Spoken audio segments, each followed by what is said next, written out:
Hello बच्चों, start करते हैं आज का क्वेश्चन है हमारा एक्सरसाइज 7.3 का क्वेश्चन नंबर 3 है। क्वेश्चन नंबर 1 और क्वेश्चन नंबर 2 ये दोनों क्वेश्चन हम पिछली वीडियो में सॉल्व कर चुके हैं। आज सॉल्व करते हैं क्वेश्चन नंबर 3। क्वेश्चन है find the integral of cos 2x cos 4x cos 6x। इसका हमें इंटीग्रल फाइंड करना है।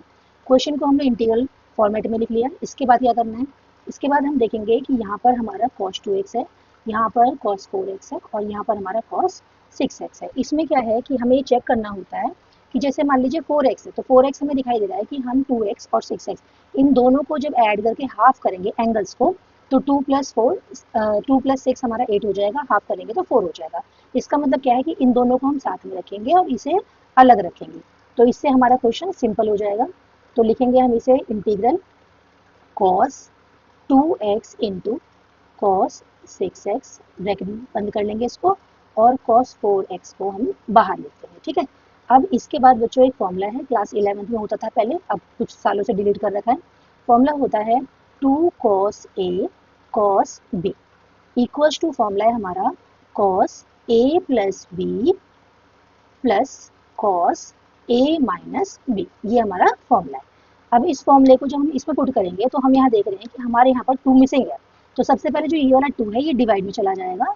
तो अगर हम क्वेश्चन को चेंज करते हैं, a की जगह 2x और b की जगह 6x, तो ये 2 कहाँ आएगा, नीचे आ जाएगा। ब्रैकेट में क्या आएगा, cos, ऐसे यहाँ पर a प्लस बी, तो 2x प्लस 6x ये बनेगा आपका, ऐड कर देते हैं 8x और plus cos a minus B, यानी कि इन दोनों को माइनस करना है, तो 2x माइनस हमारा 6x, तो ये बनेगा minus of 4x, bracket close. तो हमारी वैल्यू आ गई है इंटीग्रल, वैल्यू कितनी आई, 1/2 को बाहर कर लेते हैं, cos 8x ये यहाँ पे एब्जॉर्ब हो जाएगा, तो plus cos 4x bracket close, और ये बनेगा हमारा cos 4x बाहर dx। ठीक है, इसके बाद 1/2 को बाहर लिखेंगे, इंटीग्रेशन, ये जो cos 4x है इसकी मल्टीप्लाई यहाँ पर होगी और फिर यहाँ पर, तो ये क्या आ गया हमारा cos 8x multiply by cos 4x plus cos square 4x bracket close dx। ठीक है, अब अगेन हम फॉर्मूला अप्लाई करेंगे यहाँ पर cos 8x cos 4x में दोबारा से सेम यही फॉर्मूला लग रहा है, तो सेम ऐसे ही लगाएंगे। तो सबसे पहले 1/2 आएगा, ठीक है, सिर्फ इसके लिए लगाने हम, और यहाँ पर आएगा cos a प्लस बी, यानी कि इन दोनों को ऐड करना है, तो 12x आएगा। ठीक है, और प्लस अब इन दोनों को माइनस करना है cos में, तो cos 8x माइनस 4x हो जाएगा, और इस तरीके से यहाँ पर हम इसको करली ब्रैकेट में क्लोज कर लेंगे, क्योंकि ये 1/2 पूरे के बाहर है। प्लस अब हम यहाँ आ गए cos 4x में, यहाँ पर भी फॉर्मूला लगेगा। फॉर्मूला कैसे बच्चों, आपको ये पता है, आपने 11th क्लास में फॉर्मूला सीखा है, बिकॉज कि cos 2a का फॉर्मूला जो cos की टर्म में होता है वो होता है 2 cos स्क्वायर a माइनस 1, ये फॉर्मूला होता है। इस फॉर्मूले में अगर हम यहाँ पर देखो, हमारा a 4x आ रहा है, अगर हम यहाँ पर 4x रखते हैं तो फॉर्मूला हमारा चेंज हो जाएगा cos 2 into 4x equal to 2 cos square a की जगह 4x माइनस 1। तो बच्चों हमारा कितना रिजल्ट बन रहा है, cos 2 4 जा 8x equal to 2 cos square 4x minus 1। तो यहाँ से हम cos स्क्वायर 4x के लिए निकालेंगे, तो माइनस इधर शिफ्ट हो जाएगा, तो 1 plus cos 8x divided by 2 equal to cos square 4x। तो देयरफॉर अब यहाँ पर पहले वैल्यू लगा लेते हैं, इसकी जो वैल्यू निकाली है ये वाली हमने, वैल्यू है हमारी 1 plus cos 8x divided by 2। ठीक है, ये भी ब्रैकेट में क्लोज कर लेते हैं, और ये करली ब्रैकेट करके पूरा ये dx। बच्चों इंपॉर्टेंट है, एक एक स्टेप आपको बोर्ड में शो करके दिखाना होता है, तभी मार्क्स मिलते हैं। तो यहाँ देखो 1/2 पूरे में से कॉमन है, यहाँ से 1/2 को बाहर निकालेंगे, और 1/2 ऑलरेडी है, तो 1/2 की मल्टीप्लाई जब अगेन 1/2 से होगी तो बाहर आ जाएगा हमारा 1/4। इंटीग्रल का साइन लगाएंगे, और यहाँ से आया हमारा cos 12x plus cos 4x plus ये वाला 1 प्लस ये वाला cos 8x ब्रैकेट क्लोज, और ये हो गया हमारा dx। ठीक है, ये 1/2 हमने बाहर कॉमन निकाला, 1/2 से मल्टीप्लाई होकर 1/4 हो गया। अब हर एक पार्ट पर हम इंटीग्रल कर रहे हैं, तो 1/4 cos का इंटीग्रल करेंगे तो ये बनेगा sin 12x, और बच्चों जो कांस्टेंट है x के साथ वो डिवाइड में 12, ऐसे यहाँ पर sin 4x डिवाइड बाय 4, और ऐसे ही 1 का इंटीग्रल सिंपल है, x हो जाएगा, और यहाँ पर sin 8x डिवाइडेड बाय 8 पूरा bracket close plus c, this is your answer. अब मूव करते हैं नेक्स्ट क्वेश्चन के लिए। नेक्स्ट क्वेश्चन है बच्चों, find the integral of sine cube 2x + 1। इसका हमें इंटीग्रल फाइंड करना है। इंटीग्रल फाइंड करने के लिए सबसे पहले हमने इसे इंटीग्रल नोटेशन में लिख लेते हैं।